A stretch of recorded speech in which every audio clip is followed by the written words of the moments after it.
I can be, you can be, we can be an entrepreneur.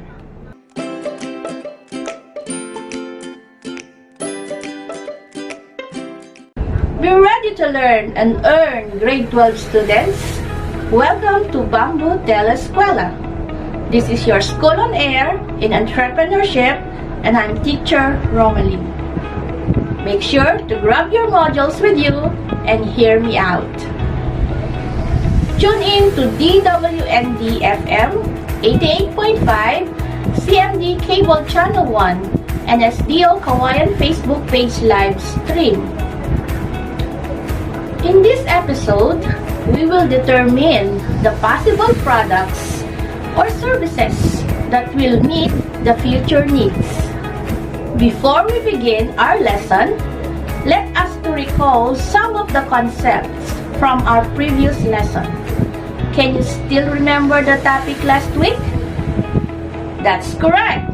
It's all about the potential market and market need. Previously, you learned about the market and potential market. A market is a place where two parties can gather to facilitate the exchange of goods and services, while a potential market is the part of the market you can capture in the future. It includes the demographic groups that are not currently your customers but could become your customers in the future. The size of a potential market helps a company to understand the level of investment it should make in the market while taking into consideration other factors.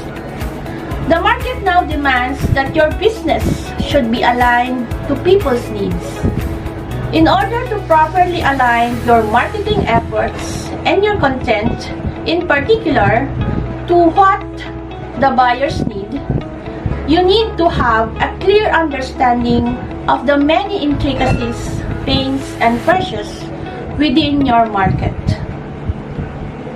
Moreover, you also learn that the steps in opportunity spotting and assessing and recognizing a potential market are opportunity seeking, screening, and seizing.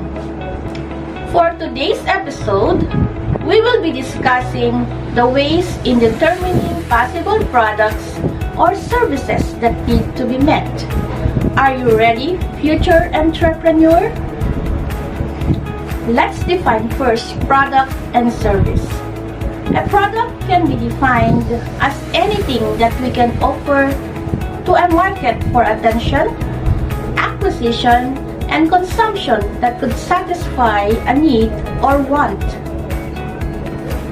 The definition of a product does not only involve tangible goods such as a car, a fridge, or a phone. The definition is extended to the inclusion of intangible objects because this can be offered to a market. As what I have said, a product is a tangible item that is placed on the market for acquisition, attention, or consumption.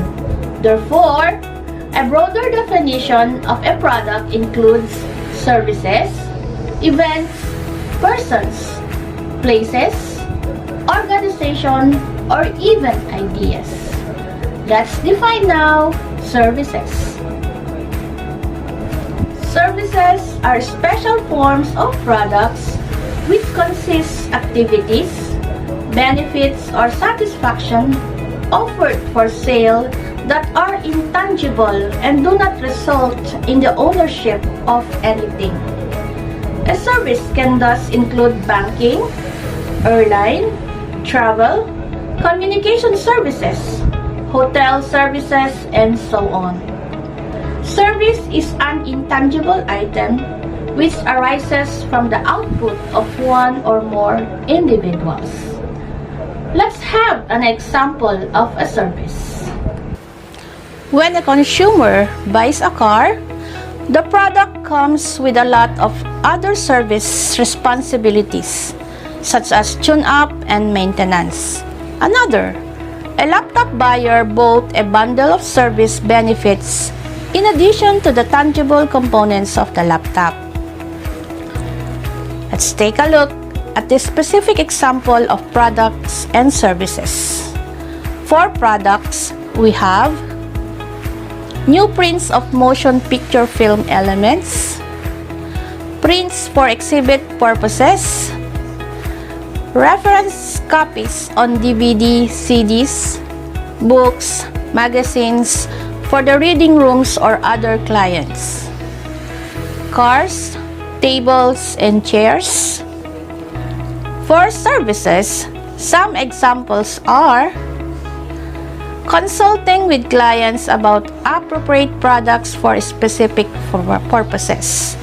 For example, an insurance agent offers a health insurance to a client, providing advice on risk assessment and priority setting, working on standard committees, conducting training and other educational outreach. I hope those examples help you understand product and service. Now, let's take a look at the differences of product and service, or the characteristics that distinguish product from service. For product, it is tangible, while for service, it is intangible. For product, quality standard can be attained, while service, it is very difficult to attain quality standards. For product, it may be an asset sometimes, like fridge, television set, and cars. While in service, it involves expenditures without any tangible in return. For product, physical possession is possible, while for service, physical possession is not possible. For product, it can be stored, while for service, it cannot be stored. For product, it can be transported, while for service, it cannot be transported. For product, the producer and seller may be different person, while for service, the producer of service is the seller too. For example, medical and legal services. For product, assembling is very important. For service, assembling has no relevance at all. For product, skill of the seller alone cannot determine sale. For service, skill of the service provider is the deciding factor in most cases. For product, production and distribution need not take simultaneously, while for service, production and distribution of service will have to be done simultaneously. For product, packing plays a crucial role in the marketing of any product, while for service, it has no relevance in the marketing of service. For product, both brand name and trade name are important in the marketing of any product, while for service, brand name and trade name are important in the marketing of services. For product, labeling is an integral part of marketing. It is required per law. And while for service, it has no relevance. I bet you now have a clearer understanding of the concept of product and service. Now, let us understand the process of identifying and meeting customer needs. Customer needs are the named and unnamed needs of customers when they come in contact with a different business establishment or when they search for the solutions which businesses provide. In addition, providing superior customer service means meeting customers' needs by providing them with the product and services they want, or by providing effective solutions to their problems. Similarly, innovations come from identifying customer needs and providing solutions that meet those needs. As an entrepreneur, We need to know why identifying customer needs matters. Number 1, correctly identifying customer needs is essential for ensuring customers' satisfaction and loyalty. Number 2, customers have unique needs. Number 3, often customers either are not clear about what they need or they don't really know what they want. Number 4, identifying client needs creates satisfied customers, and satisfied customers are less likely to have a reason to enter into disputes with the organization or contemplate legal action. Remember, to ensure customer satisfactions, entrepreneurs must correctly identify customer needs. To identify needs, entrepreneurs must both listen and ask the right questions. After identifying needs, always check for additional or related needs. As an entrepreneur, use your knowledge and experience to identify and present the right products, services, and solution to meet your customer needs.